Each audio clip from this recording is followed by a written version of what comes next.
الحمدللہ وحدہ لا شریک لہ والصلاۃ والسلام علی من لا نبی بعد۔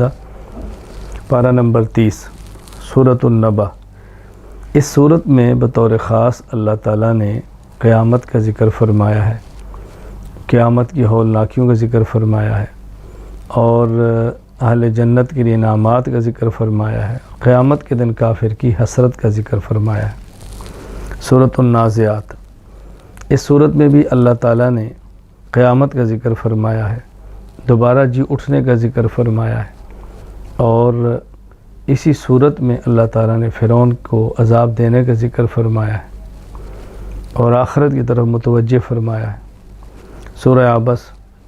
اس میں بنیادی طور پر ایک نابینا صحابی عبداللہ بن ام مکتوم رضی اللہ تعالیٰ عنہ کا ذکر فرما کے یہ بات سمجھائی ہے کہ غیروں کی بجائے اپنوں کا زیادہ خیال کیا جانا چاہیے، غیروں کی بجائے اپنوں پر توجہ زیادہ دینا چاہیے۔ اپنوں کا حق پہلے ہے، غیروں کا بعد میں ہے۔ طلب والے کا حق پہلے ہے، بے طلبوں کا بعد میں ہے۔ اور اس میں بھی پھر قیامت کا تذکرہ کیا ہے۔ قیامت کے دن بعض چہرے سفید ہوں گے جو اہل ایمان ہیں، بعضوں کے سیاہ ہوں گے جو کہ اہل کفر ہیں۔ سورۃ التکویر۔ اس میں بھی قیامت کا ذکر کیا ہے، علامات قیامت کا ذکر کیا ہے، اور پھر آخر میں حضور اکرم صلی اللہ علیہ وسلم کے بارے میں ذکر فرمایا کہ آپ کا ایک مقام ہے، رتبہ ہے، اور آپ مجنون نہیں ہیں، الحمدللہ اللہ کی طرف سے۔ سورۃ الانفطار۔ اس صورت میں بھی قیامت کا ذکر کیا ہے، اور پھر اللہ تعالیٰ نے بطور خاص انسان سے محبت کا شکوہ کیا ہے کہ اللہ کریم ہے، سب کچھ دیتا ہے، پھر انسان اللہ کی ذات کے بارے میں دھوکے میں کیوں آ جاتا ہے۔ کرامن کاتبین کا ذکر کیا ہے، اور ابرار نیک لوگ جنت میں جائیں گے، فجار برے جہنم میں جائیں گے، یہ بات سمجھائی ہے۔ سورۃ المطففین۔ اس میں بطور خاص یہ بات سمجھائی ہے کہ ناپ تول میں کمی نہ کرو، قیامت کو سامنے رکھو، آخرت کے اجر و ثواب کو دیکھو۔ اہل ایمان خوش ہوں گے، اور یہ ناپ تول میں کمی کرنے والے اور کفار قیامت کے دن بہت پریشان ہوں گے۔ اور یہ کافروں کا کام ہے ناپ تول میں کمی کرنا، مسلمانوں کی شان نہیں ہے۔ سورۃ الانشقاق۔ اس میں ذکر فرمایا قیامت کے دن جس کو نامہ اعمال دائیں ہاتھ میں ملا، سمجھو حساب آسان ہو گیا، نامہ اعمال بائیں ہاتھ میں ملا، سمجھو حساب بہت سخت ہو گیا۔ اللہ تعالی ہم سب کو اعمال نامہ دائیں ہاتھ میں عطا فرمائے۔ سورۃ الطارق۔ اس میں اللہ تعالیٰ نے انسان کی بطور خاص تخلیق کا ذکر فرمایا کہ انسان ایک پانی کے قطرے سے پیدا ہوا ہے، تو انسان کو اپنا ماضی بھولنا نہیں چاہیے۔ حفاظت پھر انسان کے ہر حال میں اللہ کرتا ہے، تو حفاظت کرنے والے اللہ کا خیال کریں، اور اللہ نے جو مہلت دی ہے اس سے فائدہ اٹھائیں۔ سورۃ الاعلیٰ۔ اللہ تعالیٰ نے اس میں تسبیح اور تقدیس بیان فرمائی ہے، قرآن کریم کی حقانیت بیان فرمائی ہے، قرآن کریم کی حفظ کا آسان ہونا بیان فرمایا ہے۔ سورۃ الغاشیہ۔ اس میں قیامت کا ذکر فرمایا، وحدانیت کے دلائل دیے ہیں، قدرت کے دلائل دیے ہیں، اور پھر یہ بات سمجھائی ہے کہ پیغمبر کے ذمہ بات کو سمجھانا ہے، پیغمبر کے ذمہ بات کو منوانا نہیں ہے۔ سورۃ الفجر۔ اس میں اللہ تعالیٰ نے بندوں کی آزمائش کا ذکر کیا، قیامت کی ہولناکی کا ذکر کیا، اور اپنے بندوں کے بارے میں فرمایا کہ اللہ تعالیٰ فرماتے ہیں یا ایتھا النفس المطمئنہ ارجعی الی ربک راضیۃ مرضیہ فادخلی فی عبادی وادخلی جنتی۔ اللہ کی جنت میں جانا ہے تو اللہ کے بندوں میں شامل ہو جاؤ، جہاں اللہ کے بندے جائیں گے وہاں اسی جنت میں اللہ تمہیں بھی بھیج دے گا۔ سورۃ البلد۔ رسول اللہ صلی اللہ علیہ وسلم کے پیارے شہر کی قسم اٹھا کر اللہ پاک نے یہ بات سمجھائی ہے کہ دیکھیں اچھے اعمال کا وزن بہت زیادہ ہے، برے اعمال کا کوئی وزن ہی نہیں ہے، تو اچھے اعمال کی کوشش کرو، ترغیب دی ہے۔ سورۃ الشمس۔ اس صورت میں اللہ تعالیٰ نے 11 قسمیں اٹھا کر یہ بات سمجھائی ہے کہ جو شخص تقوی اختیار کرے گا، اصلاح کرے گا، کامیاب ہوگا، جو تقوی اختیار نہیں کرے گا، اپنی اصلاح نہیں کرے گا، وہ شخص ناکام ہو جائے گا۔ سورۃ اللیل۔ اللہ تعالیٰ نے قسمیں اٹھا کر بات سمجھائی ہے کہ دیکھیں اچھائی کا راستہ اختیار کرو گے تو کامیابی، برائی کا راستہ اختیار کرو گے تو ناکامی۔ سخاوت انسان کو آگے لے جاتی ہے، بخل انسان کو پیچھے لے جاتا ہے، اور مخالفین کی تردید کی ہے میرے پیغمبر، اصل آخرت کی نعمتیں، آپ ان کی مخالفت کی پرواہ نہ کریں، بس آخرت کے کام میں لگے رہیں۔ سورۃ الضحیٰ۔ والضحیٰ واللیل اذا سجا۔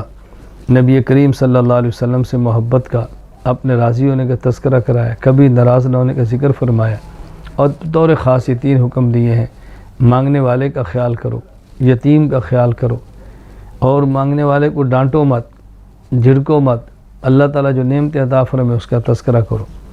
سورۃ الانشراح حضور اکرم صلی اللہ علیہ وسلم کے مقام و مرتبہ کو بیان کیا ہے کہ اللہ نے حضور کی عظمت کو بڑھا دیا ہے، اور مصیبت اور تکلیف کا ذکر کیا ہے کہ اللہ جب تکلیف دیتے ہیں تو پھر اس کے بدلے میں 2 راحتیں بھی دیتے ہیں، اس کا بھی خیال کرو۔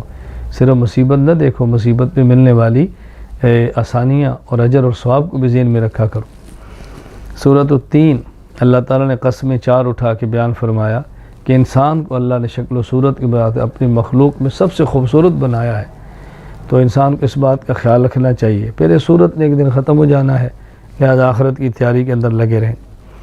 سورۃ العلق اللہ پاک نے یہ بات سمجھائی ہے، اور کہ اللہ تعالیٰ نے قلم کو کیسے پیدا فرمایا، قلم کس لیے بنایا، انسان کو کیسے بنایا، قلم کی عظمت کو بیان فرمایا، اور یہ بات سمجھائی ہے غرور اور سرکشی سے بچو، مال و دولت کی وجہ سے تکبر نہ کرو، بلکہ سجدہ کرو، اللہ کا قرب حاصل کرو۔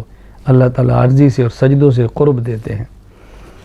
سورۃ القدر لیلۃ القدر کی عظمت کو بیان کیا کہ اس میں اللہ تعالیٰ نے قرآن کریم کو نازل فرمایا ہے۔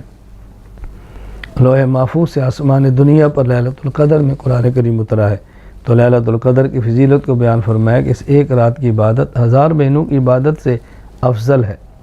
سورۃ البینہ اس میں بتایا کہ مشرک ناکام ہوں گے، یہود و نصارہ نبی کو چھوڑ کر ناکام ہوں گے، اور یہ بات سمجھائی ہے کہ جو نیک اعمال کرتے ہیں اللہ ان سے راضی ہے۔ بطور خاص صحابہ کرام رضی اللہ تعالیٰ عنہ مجمعین کو یہ اللہ نے دنیا میں انعام دیا، رضی اللہ عنہم ورضوا عنہ، وہ اللہ سے راضی ہیں، اللہ ان سے راضی ہے۔ سورۃ الزلزال قیامت کی ہولناکیاں بیان، جب قیامت آئے گی زمین خزانے باہر نکال دے گی، کوئی لینے والا نہیں ہوگا، اس وقت کو یاد کرو۔ دنیا میں چھوٹی سے چھوٹی نیکی اللہ اس کا بھی اچھا بدلہ دیں گے، چھوٹی سے چھوٹی برائی اس کا بھی برا بدلہ ملے گا، قیامت کے حساب بے باک کر دیا جائے گا۔ سورۃ العادیات دوڑنے والے گھوڑوں کی قسمیں اٹھا کر یہ بات سمجھایا کہ دیکھو گھوڑا وہ جانور ہے، جس کا کھاتا ہے اس کی بات کیسے مانتا ہے، تو تم انسان ہو، نہ شکری مت کرو، جس اللہ کا کھاتے ہو اس اللہ کی اطاعت بھی کرو۔ سورۃ القاریہ قیامت کا ذکر کیا، اور پھر یہ بات سمجھائی کہ جن کے اعمال نیک ہوں گے ان کا اعمال نامہ وزنی ہوگا، جن کے اعمال نامہ غلط ہوگا، گناہ زیادہ کی ہوں گے، ان کا اعمال نامہ بہت ہلکا ہو جائے گا، اور قیامت کے دن اعمال کو گھنا نہیں جائے گا، تولا جائے گا۔ نیک اعمال کرو اور اخلاص کے ساتھ کرو۔ سورۃ التکاثر انسان کو بتایا کہ اللہ نے جو نعمتیں دی ہیں تمہیں غفلت میں نہ ڈالے، اللہ کی نعمتوں کا شکر ادا کرو، قیامت کے دن ایک ایک نعمت کا تم سے حساب ہوگا۔ سورۃ العصر اللہ تعالیٰ نے قسم اٹھا کر یہ بات سمجھائی ہے، کامیاب وہ شخص ہوگا جس کا عقیدہ ٹھیک ہو، اعمال سنت کے مطابق کرے، پھر صحیح عقیدہ نیک عمل کی دعوت دے، اگر اس دعوت پر کوئی مشکل آ جائے تو اس کو خندہ پیشانی سے برداشت کرے۔ سورۃ الہمزہ اس میں اللہ نے سمجھایا کہ مال گن گن کے رکھنا، بخل کرنا، چغل خوریاں کرنا، دوسروں کا مذاق اڑانا، تانے دینا، یہ انسان کو برباد کر دیتا ہے۔ سورۃ الفیل وہ واقعہ بیان کیا کہ جب ابرہہ لشکر لے کر آیا تھا کعبہ کو گرانے کے لیے، اللہ نے چھوٹے چھوٹے پرندے ابابیل بھیجے اور اس کے لشکر کو تباہ و برباد کر دیا۔ عبرت حاصل کرو، اللہ کے دین کو مٹانے کی بات نہ کرو، اللہ کے دین کی مدد کرو۔ سورۃ القریش اس میں یہ بات سمجھائی کہ دیکھو اللہ تعالیٰ تمہیں رزق بھی دیتا ہے، اللہ تعالیٰ تمہیں امن بھی دیتا ہے، اس اللہ کی عبادت کرو جو امن اور تمہیں رزق دیتا ہے۔ یہ بات سمجھائی، اصل چیز تو عبادت ہے، اور عبادت کا ماحول بنتا ہے اچھی معیشت سے اور امن سے، لہذا ایسے حالات پیدا کرو کہ جس سے امن بھی ہو، معیشت بھی اچھی ہو، اور اللہ تعالیٰ کی عبادت کے اندر لگے رہو۔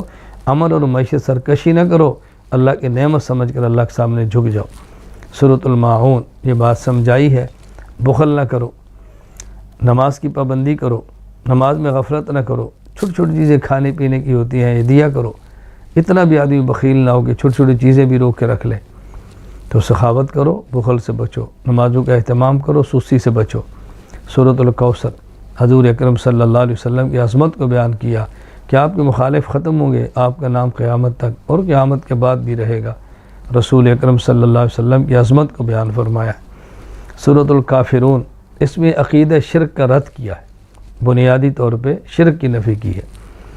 سورۃ النصر، اس میں فتح کی بشارت دی ہے، لوگوں کے فوج در فوج اسلام میں داخل ہونے کا ذکر کیا ہے، اور آخرت کی تیاری کی ترغیب دی ہے کہ پیغمبر فتوحات آ گئی، لوگ مسلمان ہونا شروع ہو گئے، آپ کی آمد کا مقصد پورا ہو گیا، اب آخرت کی تیاری فرمائیں۔ سورۃ اللہب، رسول اللہ صلی اللہ علیہ وسلم کا دشمن ابو لہب اور اس کی بیوی کا انجام بد بیان کیا ہے کہ کس طرح برباد ہوئے، اور آخرت کے اندر بھی وہ جہنم کے اندر جائیں گے، مال اور اولاد ان کے کام نہ آ سکی۔ سورۃ الاخلاص، اس صورت میں اللہ تعالیٰ نے توحید کو بیان فرمایا ہے۔ سورۃ الکافرون میں شرک کا رد ہے، اور سورۃ الاخلاص میں توحید ہے۔ یہ دو صورتیں بہت محبوب ہیں۔ عام طور پہ فجر کی نماز میں، فجر کی سنتوں میں پہلی رکعت میں سورۃ الکافرون اور دوسری رکعت میں سورۃ الاخلاص پڑھنے کا اہتمام کرنا چاہیے۔ آخری دو صورتیں سورۃ الفلق اور سورۃ الناس، اس میں یہ بات سمجھائی ہے کہ انسان کو چاہیے انسانوں اور جنات کے شرور سے پناہ مانگے، اللہ تعالیٰ کی حفاظت میں آئے، اور جادو سے بھی بچنا چاہے تو اللہ سے، اللہ کی پناہ میں آئے، وسوسے سے بچنا چاہے تو اللہ کی پناہ میں آئے۔ ہر حالت میں انسان کو چاہیے کہ شرور اور فتنوں سے بچنے کے لیے اللہ کی پناہ میں آئے۔ اللہ تعالیٰ نے سورۃ الفاتحہ سے قرآن کریم کو شروع فرمایا، سورۃ الناس پہ ختم فرمایا۔ سورۃ الفاتحہ میں دو چیزیں ہیں، ان کے مانگنے کی بات کی کہ اللہ سے مانگو۔ نمبر ایک، مدد اللہ سے مانگو۔ نمبر دو، صراط مستقیم اللہ سے مانگو۔ مدد مل گئی، دنیا میں غالب آ گئے، صراط مستقیم مل گیا تو آخرت ٹھیک ہو گئی۔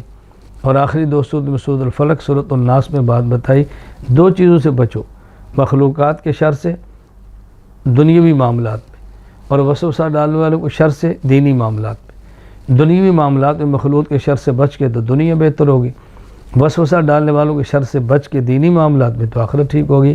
اللہ تعالی ہم سب کی دنیا اور آخرت سنوار دے۔ وآخر دعوانا ان الحمد للہ رب العالمین۔